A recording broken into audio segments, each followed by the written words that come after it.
Bonjour et bienvenue au Forum du patrimoine. Nous sommes reçus à la Cité de l'Architecture et du Patrimoine, au cœur du palais de Chaillot à Paris. Ce forum est organisé par le magazine Atrium et Atelier d'Art de France, avec le soutien de la Fondation France Bois Forêt pour notre patrimoine. Réunis autour de moi, j'ai deux invités qui viennent nous parler des communes. 36 000 communes françaises aujourd'hui, autant d'acteurs qui œuvrent à l'aménagement du territoire. Ces villes ont souvent des centres anciens, mais ce sont aussi des villes qui sont tournées vers l'avenir. Ville historique, ville de demain. À mes côtés, Emmanuel Lebris, chef de projet du programme Petite Ville de demain au sein de l'Agence nationale de la cohésion des territoires. Bonjour, pouvez-vous nous présenter rapidement votre mission ?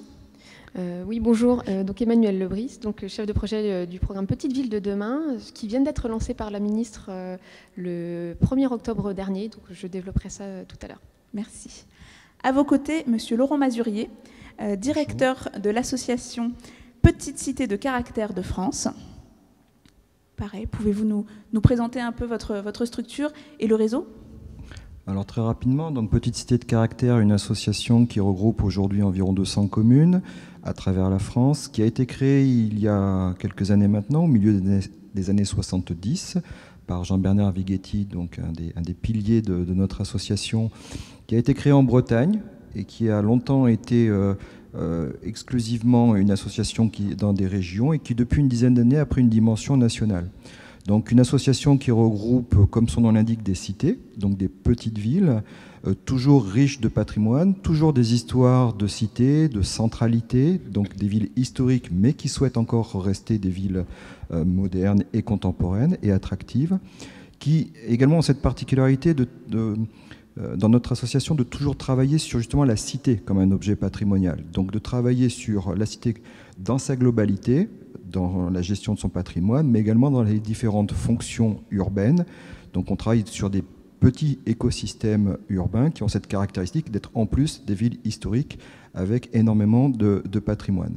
Donc il y a vraiment ce souhait de rester des villes modernes et à travers le patrimoine de travailler sur les différentes fonctions d'attractivité. Donc des villes qui vont être attractives pour les touristes, donc portées à la connaissance des visiteurs, et souvent le tourisme a été l'alibi justement pour travailler sur l'économie touristique et l'attractivité des touristes, mais également de travailler sur des villes où il fait bon vivre, donc pour attirer des nouveaux habitants, des villes où on va avoir des lieux de culture, des lieux où on va avoir des services. Et c'est pour ça qu'on a un petit peu une signature dans notre réseau sur comment j'adapte la ville ancienne aux besoins des nouveaux habitants, des commerçants, aux attentes des visiteurs, etc., etc. Donc l'idée de rester dans une continuité, mais de construire l'avenir à partir des héritages. Donc le patrimoine comme levier de développement, c'est un petit peu notre façon de travailler dans les territoires. C'est un petit peu la signature de notre réseau. Alors depuis quelques années, on était vraiment sur l'idée de travailler sur des projets, sur des programmes, et on commençait à être un peu à l'étroit, justement, dans un costume centré sur le patrimoine, la culture, le tourisme. En disant, mais au regard de ce qui est fait dans nos communes, on est beaucoup plus sur de la revitalisation économique. On est vraiment sur du développement au sens large, et à travers le patrimoine, on avait des communes, et on a encore des communes qui travaillent sur le logement, qui travaillent sur le commerce, qui travaillent sur les mobilités, qui travaillent sur le social, et qu'on avait, avec le patrimoine, une très très bonne porte d'entrée pour en fait travailler sur l'ensemble de sa cité. Donc on avait envie aussi de faire connaître notre action comme acteur du développement du territoire et de la revitalisation économique. Et donc il y a eu un moment important dans le dernier mandat qui a été un congrès qu'on avait organisé, organisé par l'Association nationale des architectes des bâtiments de France, auquel ils nous avaient proposé de nous associer pour présenter justement des expériences issues du réseau. Donc c'est à cette occasion qu'on s'est rencontrés, avec FEU, le Commissariat général à l'égalité des territoires, devenu l'Agence nationale de la cohésion des territoires, et qui a été effectivement intéressé par l'action que l'on conduit dans notre association, parce que finalement, ce sont des communes qu'on connaît peu, qui ont peu de porte-voix, qui sont dans des grandes associations comme l'Association des petites villes de France, mais dans une globalité qui ne met pas forcément en valeur leurs spécificités et leurs caractéristiques patrimoniales.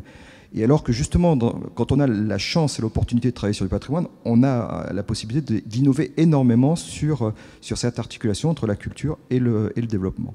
Et de fil en aiguille, de rencontre en rencontre, eh bien, l'ANCT nous a proposé d'être partenaire du programme Petite Ville de demain. Et c'est comme ça qu'on s'est retrouvé dans le premier cercle des partenaires pour justement faire connaître nos spécificités, nos communes et apporter aussi notre contribution à la définition de ce programme. Peut-être pouvez-vous nous parler de cette collaboration ?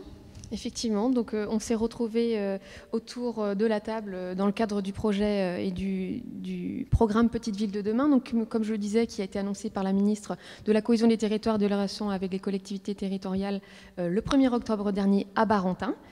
Donc ce programme, il vise à accompagner 1 millier de territoires, de petites villes qui ont des vraies fonctions de centralité sur un territoire plus large. Et c'est tout à fait là qu'on rejoint l'intervention de l'association qui intervient sur des cités qui rayonnent de par leur équipement et leurs services proposés à la population. Donc ce programme, aujourd'hui, valorise l'intervention des différents partenaires à hauteur de plus de 3 milliards d'euros.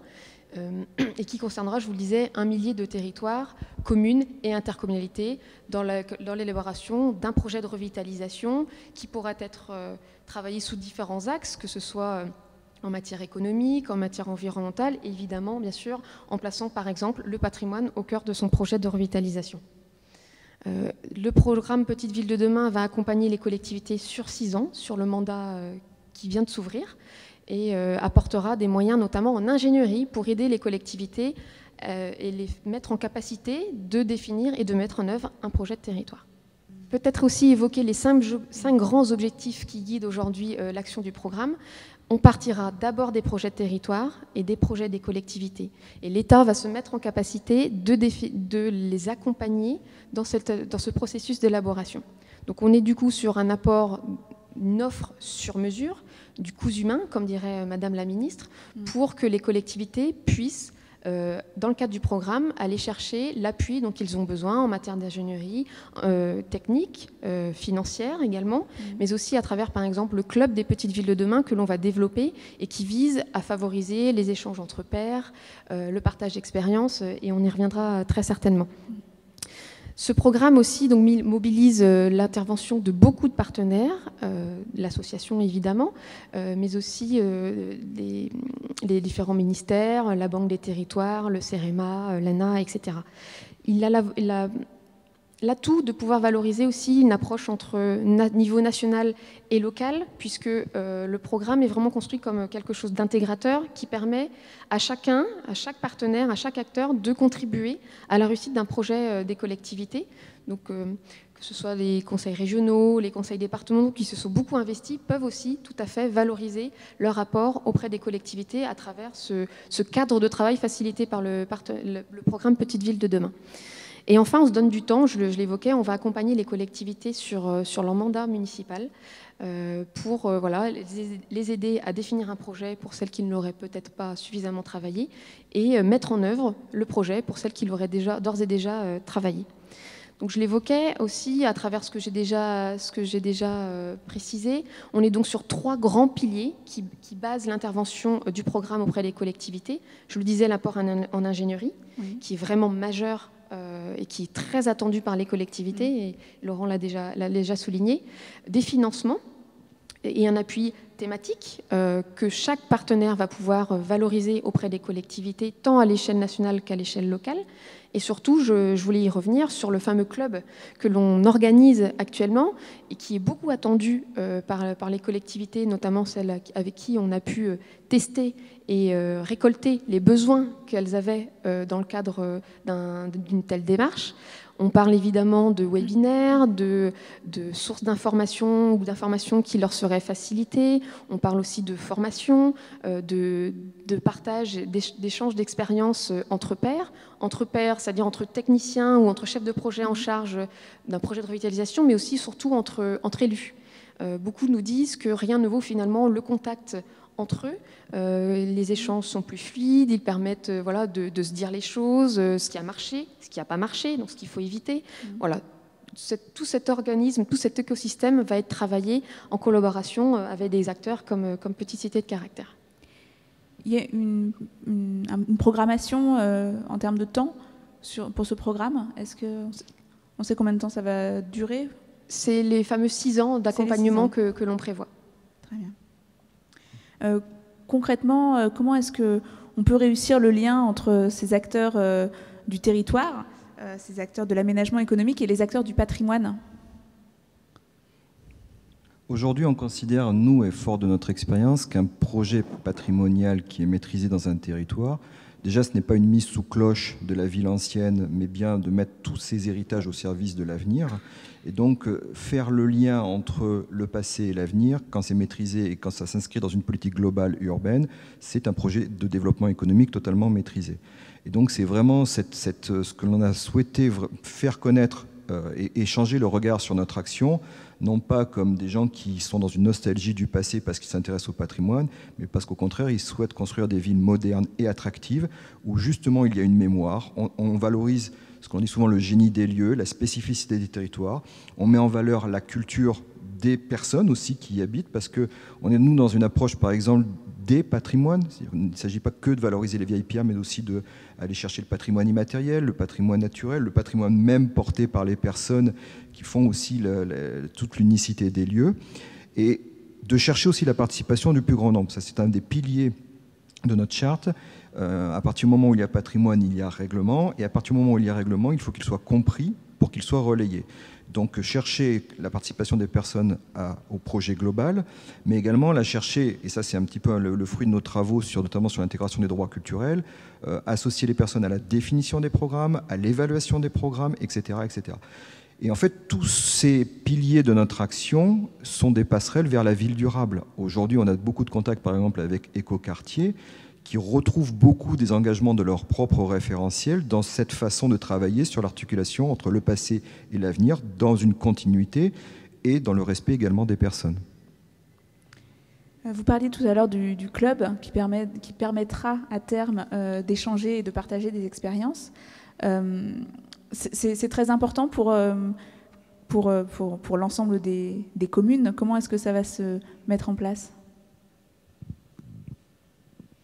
Je vous le disais, on est en train de préciser un petit peu tout ça. Le but aussi du programme Petite Ville de demain, c'est de ne pas réinventer ce qui fonctionne bien et de pouvoir s'appuyer sur des acteurs comme l'association Petite Cité de Caractère, qui a déjà son réseau, qui développe un certain nombre d'outils, qu'ils soient méthodologiques, des vidéos de partage d'expériences. Tout cela, on saura aussi le valoriser. Déjà. Oui, qui existe déjà, effectivement. Le but étant d'amener finalement les collectivités à cette démarche vous le disiez, de ville durable, de transition finalement, de transition en amenant le patrimoine d'hier sur des enjeux d'aujourd'hui, d'amener aussi la transition en matière numérique, économique, et puis aussi sociale. Le contexte fait aujourd'hui aussi qu'il faut aussi penser les choses peut-être aussi un peu différemment que ce qu'on pouvait le faire il y a déjà encore quelques mois. De manière un peu plus transversale, sur plusieurs... Oui, projet de territoire, c'est forcément transversal. Alors soit on le prend par le sujet du patrimoine et on déroule la pelote et tous les sujets qui vont avec, mais ça peut être d'autres angles d'entrée. Le projet de territoire nécessite forcément transversalité. Moi, je rebondis sur les propos d'Emmanuel, justement, qui disait que les canaux les plus performants, ce sont ceux qui vont de pair à pair. Et effectivement, aujourd'hui, un élu qui rencontre un autre élu, très vite, ça parle de problématiques, de solutions, de recherche, de réponses à des questions qui sont posées et qui sont souvent les mêmes. Pour nous, c'est un gros enjeu. 200 communes aujourd'hui dans notre association, 200 laboratoires d'innovation, d'expérimentation, dans des communes qui ont peu de moyens, donc ils doivent chercher des solutions alternatives par de la mutualisation, par de la participation citoyenne, par de l'économie sociale et solidaire. Enfin, ça bouge énormément dans nos territoires. Et pour nous, se porter à connaissance des belles expériences, des beaux projets, des belles réalisations est clairement un enjeu pour que justement ce soit... Alors on y contribue, on organise nous-mêmes des éductours, on organise nous-mêmes des rencontres, mais à un moment on peut aller dans un cercle plus large et porter des connaissances beaucoup plus larges. Et effectivement, dans des champs, on est en train de travailler nous à une capitalisation, repérer des belles initiatives pour transformer un objet patrimonial vers une nouvelle destination, repérer des belles initiatives en matière d'animation, de sensibilisation, de partage, de sensibilisation de tous à l'enjeu patrimonial, des belles initiatives d'intergénérationnel, etc., etc. Donc il y a énormément de choses sur lesquelles on a envie, au hasard de nos rencontres, de dire ça, on aimerait bien le porter à connaissance, et c'est un des volets du projet dans la suite et dans sa mise en œuvre. Exactement ça. Tout ça pour améliorer le cadre de vie. tous ces... Exactement, faire en sorte que ces villes soient attractives ou retrouvent une attractivité qu'elles auraient peut-être perdue durant ces dernières années. Pas que le cadre de vie, hein. Plus que ça. On est vraiment sur la notion de vivre ensemble. Notre présidente est la première personne à dire que le patrimoine est une formidable porte d'entrée pour travailler sur le vivre ensemble. Parce que finalement, tout le monde, toutes les personnes ont un patrimoine individuel, fruit de leur héritage et une culture qui vient aussi de leur propre patrimoine, et vivent dans des cadres, enfin dans des environnements qui sont un patrimoine, puisque c'est aussi le fruit d'héritage. Donc c'est une façon vraiment de travailler sur plus que le cadre de vie, ce qui rassemble. Nous, on rêverait que la culture soit la porte d'entrée des projets de territoire. C'est-à-dire qu'on commence par regarder ce qui rassemble, ce qui réunit, et qu'ensuite on regarde ce que l'on va faire. Pour l'instant, c'est un peu le dernier wagon. Et dans Action Cœur de Ville, la culture et le patrimoine étaient un petit peu dans le dernier wagon. On va aussi, avec Petite Ville de demain, faire en sorte qu'ils soient plutôt locomotives pour justement construire ces projets de territoire et ces projets tournés résolument vers l'avenir. Parfait, mais je vous remercie beaucoup. Si vous n'avez rien à ajouter, je vous remercie pour votre participation. Au plaisir de nous retrouver sur cette même plateforme pour évoquer d'autres sujets dans le cadre du Forum du patrimoine. Merci et à bientôt. Merci. Merci.